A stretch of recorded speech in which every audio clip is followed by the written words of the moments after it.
अनुच्छेद 32 भारतीय संविधान का एक अहम हिस्सा है, जिसे संविधान का हृदय और आत्मा कहा जाता है। इसे डॉक्टर बी.आर. अम्बेडकर ने इस तरह वर्णित किया था क्योंकि ये नागरिकों के मौलिक अधिकार की रक्षा के लिए एक शक्तिशाली हथियार है।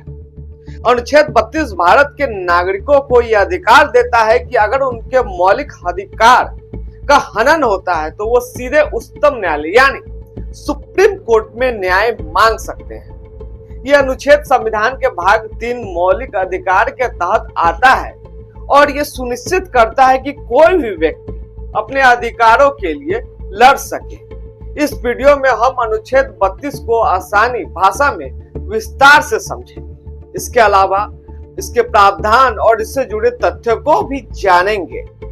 नमस्कार, मैं आदित्य राज, आप देख रहे हैं लीगल लॉ। अनुच्छेद 32 क्या है?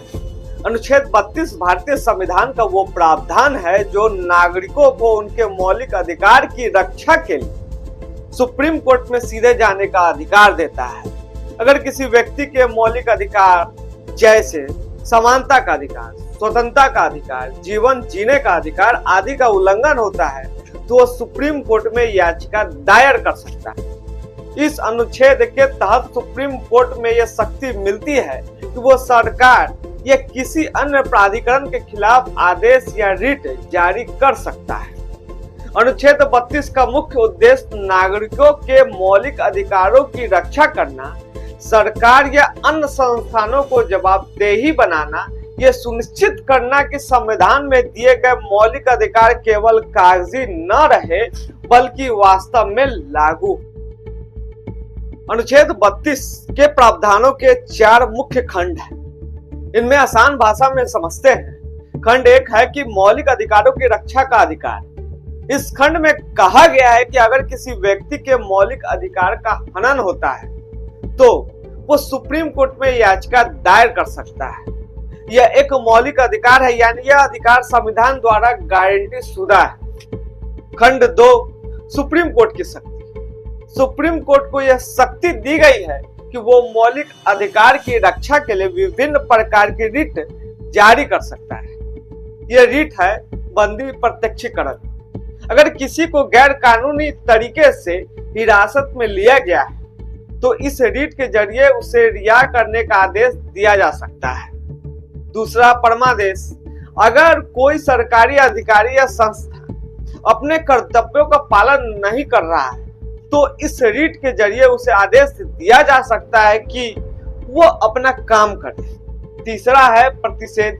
ये रिट निचली अदालतों या अर्ध न्यायिक संस्थानों को दी जाती है ताकि वे अपने सीमा से बाहर काम न करें।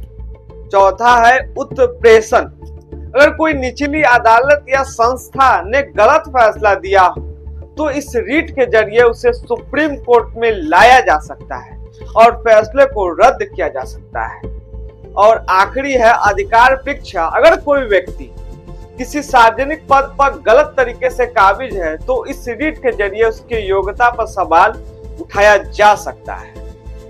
खंड 3 संसद की शक्ति। संसद को यह अधिकार है कि वो अन्य अदालत जैसे उच्च न्यायालय को भी अनुच्छेद 32 के तहत रिट जारी करने का शक्ति दे सकती है। यह शक्ति वर्तमान में उच्च न्यायालय को अनुच्छेद 226 के तहत मिली हुई है। खंड 4 इस अधिकार का निलंबन। अनुच्छेद 32 का अधिकार केवल आपातकाल इमरजेंसी की स्थिति में निलंबित किया जा सकता है और वो भी केवल तभी जब राष्ट्रपति द्वारा आपातकाल की घोषणा की जाए। सामान्य परिस्थिति में इस अधिकार को छीना नहीं जा सकता है। अनुच्छेद 32 को संविधान का हृदय और आत्मा इसलिए कहा जाता है क्योंकि यह मौलिक अधिकारों को लागू करने का सबसे बड़ा साधन है। इसके बिना मौलिक अधिकार केवल कागज पर लिखे शब्द रह जाते हैं। इस अनुच्छेद के कुछ प्रमुख महत्व हैं। नागरिकों का रक्षक। ये नागरिकों का सरकार या किसी अन्य प्राधिकरण के खिलाफ आवाज उठाने का अधिकार देता है। अगर कोई सरकारी नीति, कानून या कार्रवाई मौलिक अधिकार का उल्लंघन करती है तो नागरिक सुप्रीम कोर्ट में जा सकते हैं। न्याय तक आसान पहुंच। अनुच्छेद 32 यह सुनिश्चित करता है कि कोई भी व्यक्ति चाहे वो कितना भी गरीब या कमजोर क्यों ना हो, सुप्रीम कोर्ट पर अपनी बात रख सकता है। यह एक तरह से न्याय की गारंटी है। सुप्रीम कोर्ट की शक्ति, यह अनुच्छेद सुप्रीम कोर्ट को संविधान का संरक्षक बनाता है। कोर्ट के पास यह शक्ति है कि वो सरकार के किसी भी गलत कदम को रोक सकता है। लोकतंत्र का आधार, अनुच्छेद 32 लोकतंत्र को मजबूत करता है क्योंकि ये सुनिश्चित करता है कि सरकार मनमाना न करे और नागरिकों के अधिकारों का सम्मान करे। अनुच्छेद 32 के कुछ महत्वपूर्ण मामले, ए.के. गोपालन बनाम भारत सरकार 1950।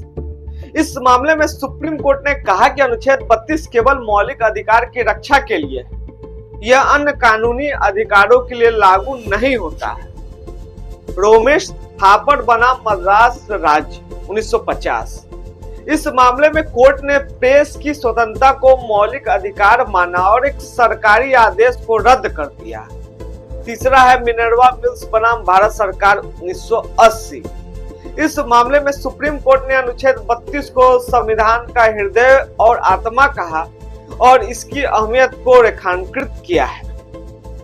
अनुच्छेद 32 भारतीय संविधान का एक अनमोल रत्न है। यह न केवल नागरिकों को उनके मौलिक अधिकार की रक्षा का हथियार देता है, बल्कि सरकार को भी जवाबदेह बनाता है। यह अनुच्छेद ये सुनिश्चित करता है कि संविधान में लिखे गए अधिकार केवल शब्दों तक सीमित न रहे, बल्कि वास्तव में लागू हो। सुप्रीम कोर्ट की रिट जारी करने की शक्ति के कारण यह अनुच्छेद लोकतंत्र का एक मजबूत स्तंभ है।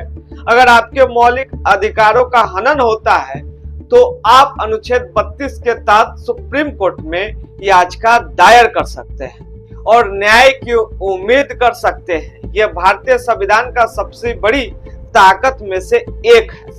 हमारा खबर यहीं समाप्त हुआ। फिर भी किसी तरह की कोई शिकायत हो, कोई अन्य बात हो तो आप कमेंट करें, इनबॉक्स में करें। जवाब देने की पुरजोर कोशिश की जाएगी। तब तक के लिए बहुत बहुत धन्यवाद।